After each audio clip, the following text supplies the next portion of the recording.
Meus investidores, bem-vindos ao Seu Dinheiro. Agora vamos dar sequência nessa nossa série de vídeos ensinando a você como declarar o seu imposto de renda. Antes de começar o vídeo, eu sei que isso parece até chato algumas vezes, mas assim, é de suma importância para que esse conteúdo vá chegar a mais e mais pessoas que você deixe o seu singelo like. É algo que pode ser até simples para você, mas que para mim realmente vai trazer uma grande diferença. Por isso eu peço todas as vezes que você deixe esse like e também se inscreva no canal. Fechado? Então vamos para o vídeo de hoje, porque esse é o módulo mais importante que você vai ter em termos da sua declaração de imposto de renda. Nós vamos falar sobre bens e direitos. Vamos nessa! Essa é uma das parcelas que você deve estar declarando no seu imposto e que elas têm alguns pontos de atenção que é importante você estar de olho na hora de declarar. E eu vou agora passar pela grande maioria dos casos para você estar preparado para declarar o seu no ano que vem. Primeiro ponto, renda fixa. Como eu declaro os meus investimentos em renda fixa na parte de bens e direitos do seu imposto de renda? Qualquer investimento que você possui até o último dia útil do ano que você está fazendo a apuração fiscal, no caso, a gente declara em 2021 todas as operações feitas no ano de 2020. Então, se você ficou durante o ano de 2020 e fechou o ano com algum investimento no seu patrimônio, você tem que declarar este investimento na sua parcela de bens e direitos. Então, se você tem, por exemplo, CDB, Tesouro, L6, debêntures, fundos de investimento,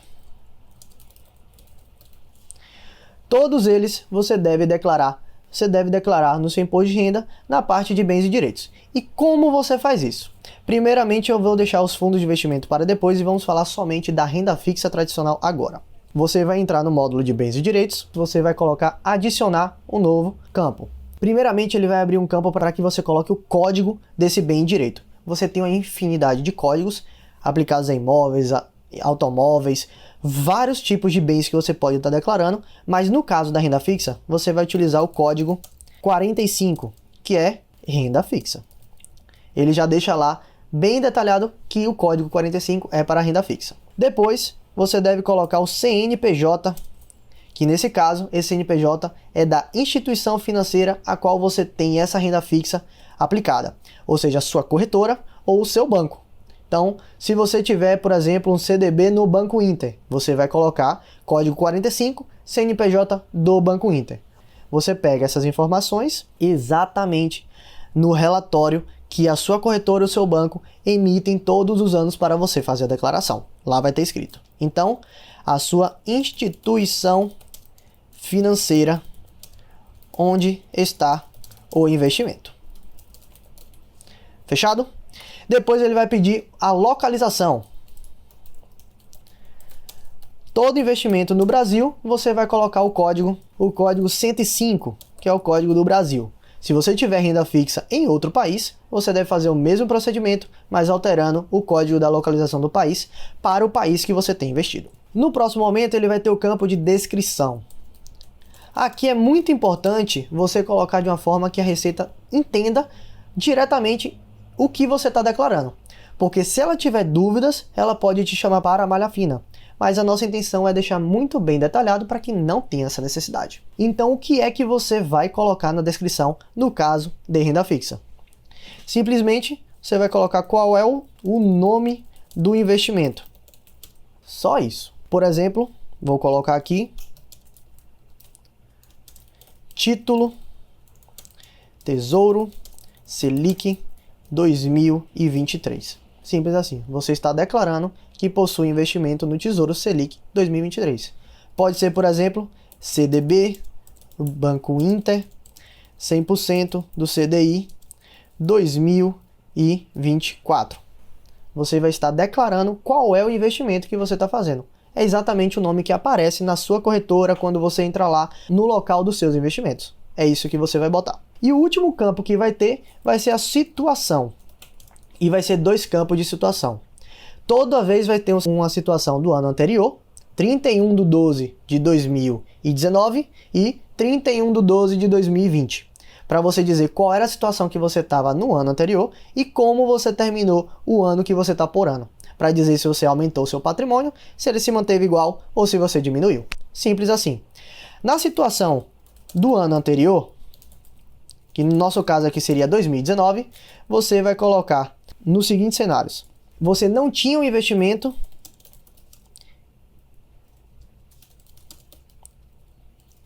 e agora tem. Nesse caso, o valor será 0.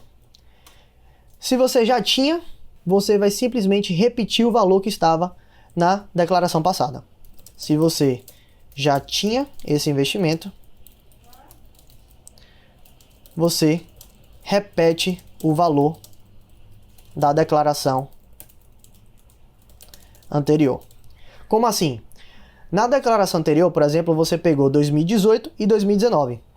O valor que você colocou em 31/12 de 2019, você vai copiar e colar na nova declaração no valor de 31/12 de 2019, porque a declaração ela vai se completando uma com a outra. Então você só vai atualizar o valor de 2020, por exemplo, nesse caso que eu estou comentando. Mas isso sempre se repete. Você pega o valor da declaração anterior e coloca na declaração atual e depois completa com o saldo do investimento no ano atual, que é exatamente o que vai aparecer na sua declaração que a corretora ou o banco vão emitir para você. Então, essas são as informações. Você vai colocar o código, o CNPJ, a localização, a descrição e a situação no ano anterior. Lembrando que são dois campos de situação. O primeiro, ou ele é 0 se você não tinha, ou ele é exatamente igual o da declaração anterior, e no saldo atual é exatamente quanto você finalizou no ano computado. Fechado para renda fixa? Bem simples e direto. Agora vamos falar sobre renda variável. No caso da renda variável, aí pode ter alguns detalhes porque cada tipo de investimento você vai declarar de uma forma diferente. Mas vamos falar primeiro das ações, que todo mundo tem interesse de saber. Nas ações é muito parecido, porque toda a plataforma de bens e direitos vai ser exatamente essa mesma sequência. Você primeiro vai colocar o código, que no caso das ações o código é o 31 de ações. Depois você vai colocar o CNPJ. Só que aqui o CNPJ deixa claro que é o CNPJ da empresa. Ou seja, qual é a empresa que você tem essa ação. Então você vai pegar o CNPJ desta empresa para colocar no seu bens e direitos, certo? Não é mais o CNPJ da instituição que você possui a ação, a custodiada ou sua corretora. Não é a instituição financeira, é a empresa da ação. Depois no campo de descrição, você vai colocar o quê? É importante você fazer um textinho, que esse textinho tenha a quantidade de ações, o nome da empresa, o código de negociação na bolsa, qual a corretora que você tem ação,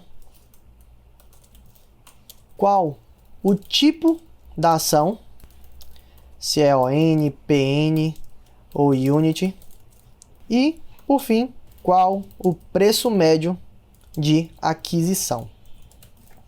Tá, Thiago, fiquei confuso. Me dá um exemplo. Tá bom, vamos lá fazer um exemplo aqui para ficar claro como seria o campo de discriminação.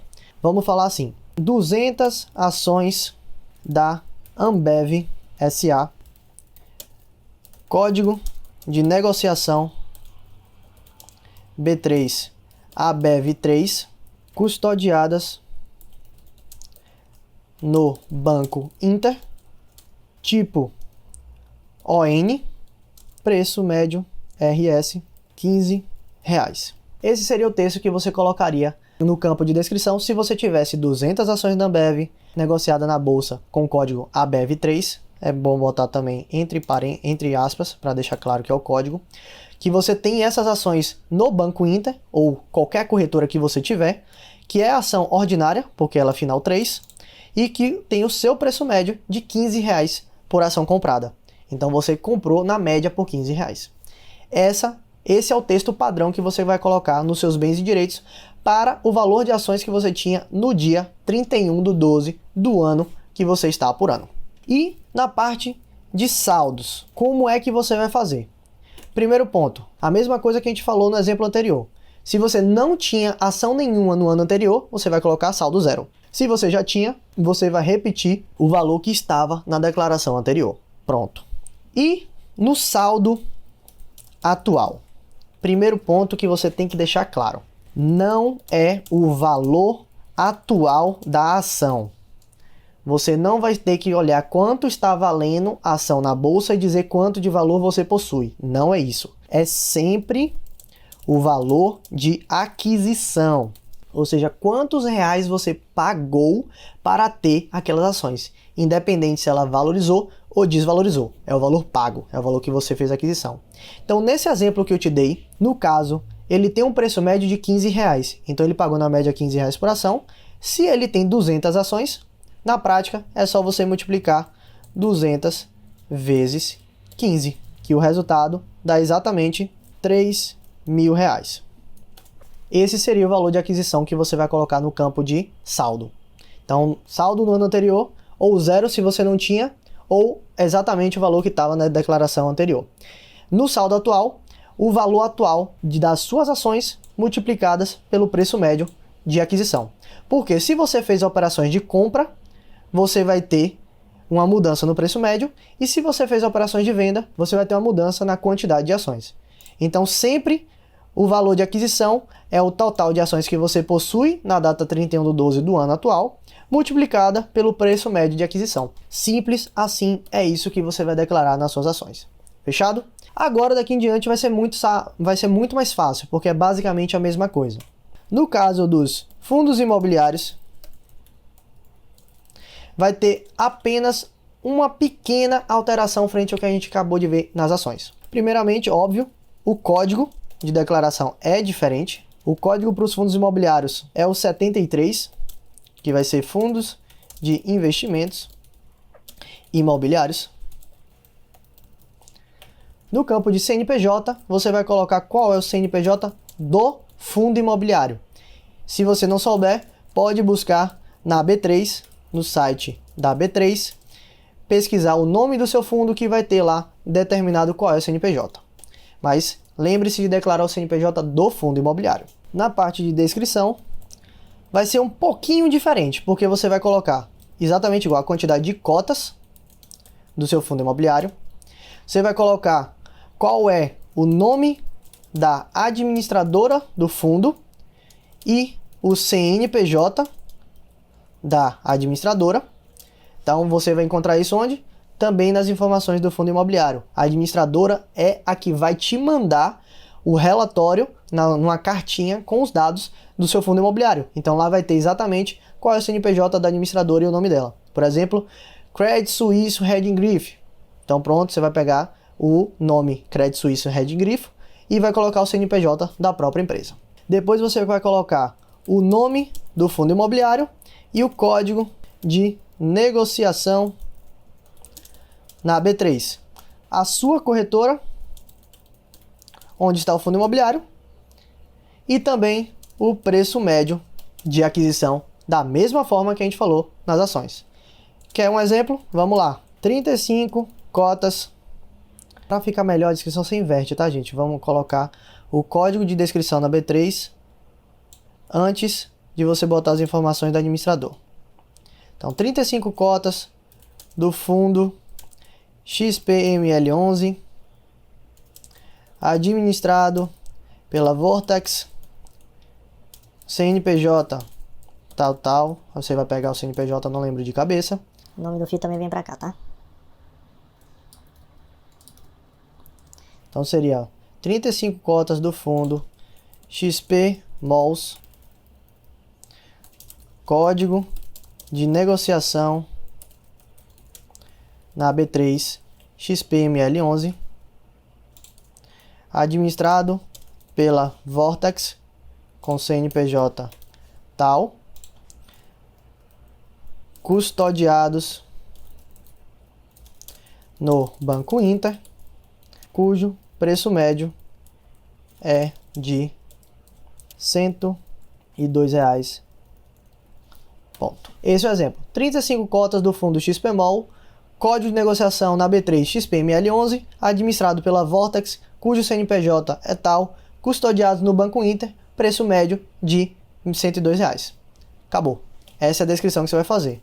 E na parte de saldo, exatamente as mesmas coisas que a gente acabou de falar para as ações. Valor do ano anterior, ou zero se você não tinha, ou o valor da declaração anterior.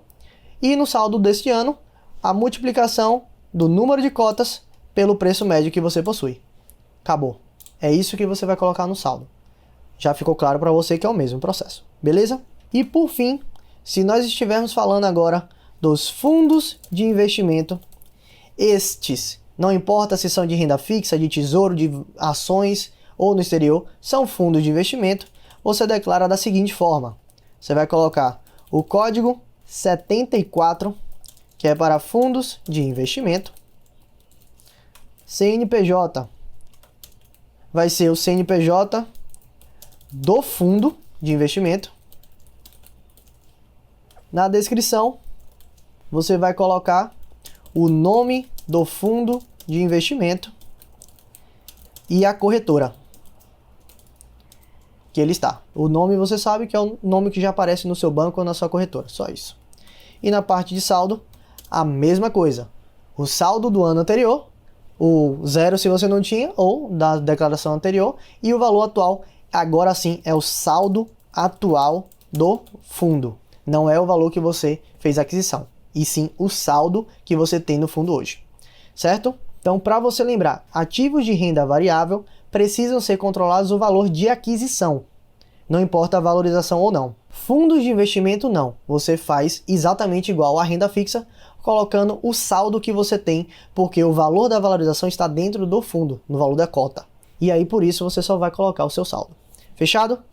Eu espero que tenha ficado claro. Qualquer dúvida, coloca aqui nos comentários que eu vou te responder. E no próximo vídeo, a gente vai falar sobre os proventos e rendimentos recebidos. Fechado?